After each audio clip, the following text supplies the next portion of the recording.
નમસ્કાર મિત્રો, સ્વાગત છે તમારું આપણી આ યુટ્યુબ ચેનલમાં જેનું નામ છે ગુજરાતી જીકેની જમાવટ. આજના વિડીયોમાં આપણે વાત કરવા જઈ રહ્યા છીએ ગત 24 ઓગસ્ટના રોજ પ્રધાનમંત્રીના નિવાસસ્થાન નવી દિલ્હી ખાતે કેન્દ્રીય કેબિનેટ વડાપ્રધાનની અધ્યક્ષતામાં કેન્દ્રીય કેબિનેટની બેઠક મળી હતી, જેમાં જોઈન્ટ કન્સલ્ટેટિવ જે મિકેનિઝમ એટલે કે JCM છે કે જેઓ સરકારી કર્મચારી અને સરકાર વચ્ચે જે છે તે એકસૂત્રતા જાળવવાનું કામ કરે છે અને સરકારી કર્મચારીના પ્રશ્નો જે છે તે સરકાર સુધી પહોંચાડી અને તેને ઉકેલવા માટેની આ એક કમિટી છે જેનું નામ JCM છે. તો આ JCM દ્વારા જે છે તે મિત્રો વડાપ્રધાન સાથેની જે મિટિંગ છે તેનું આયોજન કરવામાં આવ્યું હતું અને વડાપ્રધાને JCMને 10 વર્ષના ઇતિહાસમાં પહેલીવાર જે છે તે મિત્રો મિટિંગ્સ માટે બોલાવ્યા હતા અને ક્યાંક ને ક્યાંક કર્મચારીઓની જે OPS લાગુ કરવાની જે છેલ્લા 2 દાયકાની જે મિત્રો ફરિયાદ છે, જે છેલ્લા 2 દાયકાની મિત્રો મુખ્ય માંગ છે, તેને લઈ અને સરકારે જે છે તે કમિટીનું ગઠન ગત રોજ કર્યું હતું, જેમાં નાણાં સચિવ TV સોમનાથન દ્વારા જે છે તે આ કમિટી નાણાં સચિવ TV સોમનાથનની અધ્યક્ષતામાં રચવામાં આવી હતી અને આ કમિટી દ્વારા રિપોર્ટ સરકારને સુપ્રત કરવામાં આવે છે. સરકાર દ્વારા જે છે તે મિત્રો આંધ્રપ્રદેશે ગત વર્ષે 2023માં જે આંધ્રપ્રદેશના રાજ્ય સરકારના કર્મચારીઓ માટે જે મોડલ અપનાવવામાં આવ્યું છે તે પ્રમાણેનું જ મિત્રો મોડલ જે છે તે NPSમાં સુધારો કરી અને UPS એટલે કે યુનિફાઈડ પેન્શન સ્કીમ જે છે તે મિત્રો લાગુ કરવામાં આવી છે. NPSમાં જે છે તે પેન્શન નિશ્ચિત નથી હોતું, કારણ કે શેરબજાર આધારિત જે છે તે પેન્શન મળતું હોવાથી તમામ કર્મચારીઓને જે છે તે મિત્રો અનિશ્ચિત પેન્શન મળે છે, જ્યારે UPSમાં જે છે તે મિત્રો નિશ્ચિત પેન્શન એટલે કે કર્મચારીના છેલ્લા નિવૃત્તિના જે છેલ્લા 12 મહિનાના સરેરાશ બેઝિકના 50% જે છે તે આજીવન પેન્શન જે છે તે મળતું રહેશે અને વર્ષમાં 2 વાર જે DNS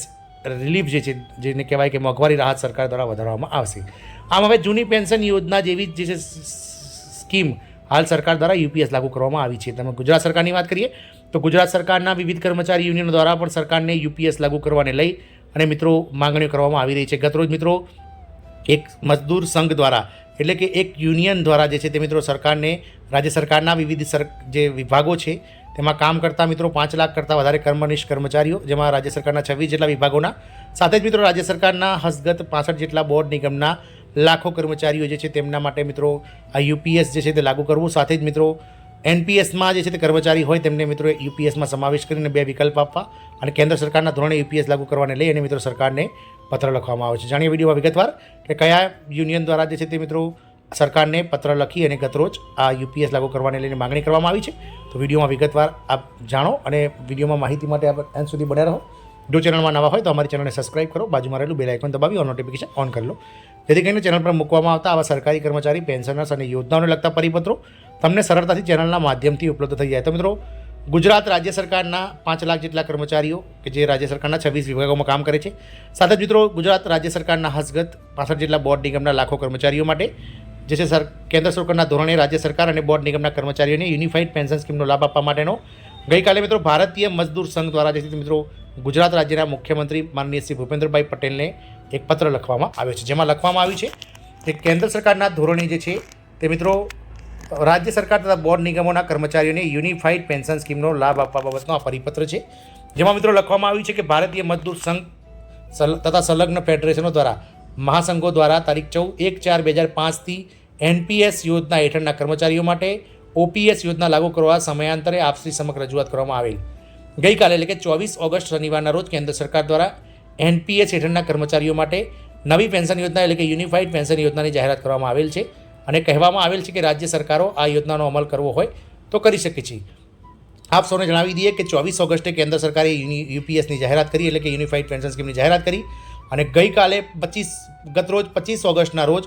મહારાષ્ટ્ર સરકાર દ્વારા સૌથી પહેલાં જે છે તે UPS લાગુ કરવામાં આવ્યું. આમ દેશમાં મહારાષ્ટ્ર સરકાર સૌથી પહેલી સરકાર છે કે જેણે કેન્દ્ર સરકારના ધોરણે યુનિફાઈડ પેન્શન સ્કીમને મંજૂરી આપી દીધી છે મિત્રો. તેમ મિત્રો વિવિધ રાજ્ય સરકારોને પણ